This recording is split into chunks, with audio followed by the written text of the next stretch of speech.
Thomas and Friends. No sleep for Cranky. Brendam Docks was always very busy. Cargo ships came there from all over the world. Poor Cranky the Crane, who worked at the docks, was never allowed a nap. He worked all the time, day and night. So he was always cranky.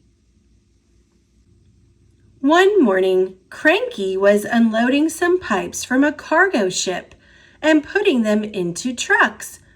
"Ahoy there, Cranky!" called Salty, the dockyard diesel. "Where have you been?" snapped Cranky. "Well, that's not a very cheerful way to say hello," Salty replied. Next, the twin engines, Bill and Ben, arrived for work. "Hurry up, you two!" shouted Cranky. "I haven't got all day." "You're no fun," grumbled Bill. "You wouldn't be fun if you were stuck up here by yourself," snapped Cranky. "So that's why you're so cranky," said Ben. "You're lonely." "I am not," Cranky cranked. "If you're lonely, I'll keep you company," said Salty. "I could tell you a story."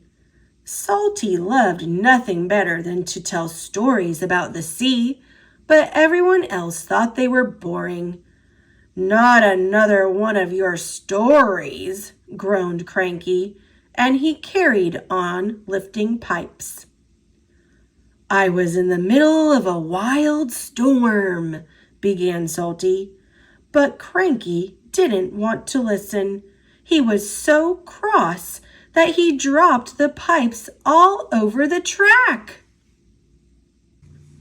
The pipes rolled towards a big shed. Crash! They hit it so hard that the shed came tumbling down. Bill, Ben, and Salty were trapped. "Whoops," said Cranky quietly. "You're going to be in big trouble," giggled Bill and Ben. The Fat Controller was in his office, being measured for a new waistcoat. When he heard the news, he went straight to the docks. There was a big mess. The Fat Controller needed Harvey, the crane engine, to clear it up. But Harvey was on the other side of the island and wouldn't get there until the next day. The Fat Controller had to speak to Cranky through a megaphone. "You have made a terrible mess, Cranky," he called crossly. "I'm sorry, sir," whispered Cranky. "Bill, Ben, and Salty," said the Fat Controller, "you will have to stay here until Harvey can clear up this mess in the morning." "This reminds me of a story," began Salty. "Not another one of your stories," groaned Cranky. Salty spent all night telling Cranky about wild storms, dangerous adventures, and brave ships. Cranky tried not to listen, but he couldn't get away. When the sun rose, Salty was still talking. "I can't take it anymore," creaked Cranky. At last, Harvey pulled up. "I'm here to clear away this mess," puffed Harvey.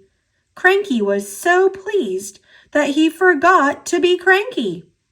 After all, once the mess was cleared up, Salty and his stories would go away. "I'll never be cranky again," promised Cranky after Salty left, "as long as I don't have to listen to any more of Salty's stories." Cranky worked hard all day. He carefully loaded the trucks. He even said please and thank you to the engines. "Cranky is being very polite," puffed Thomas to Percy. "I hope it will last," smiled Percy. But as time went by, Cranky went back to his old ways. He became crankier than ever. "Oh well, it was nice while it lasted," said Percy to Thomas.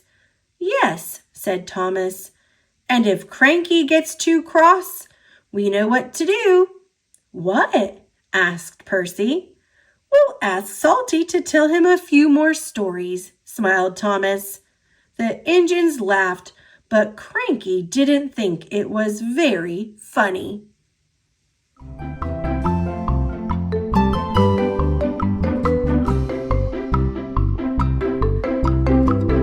Thanks for watching. Click subscribe. See you later, alligator.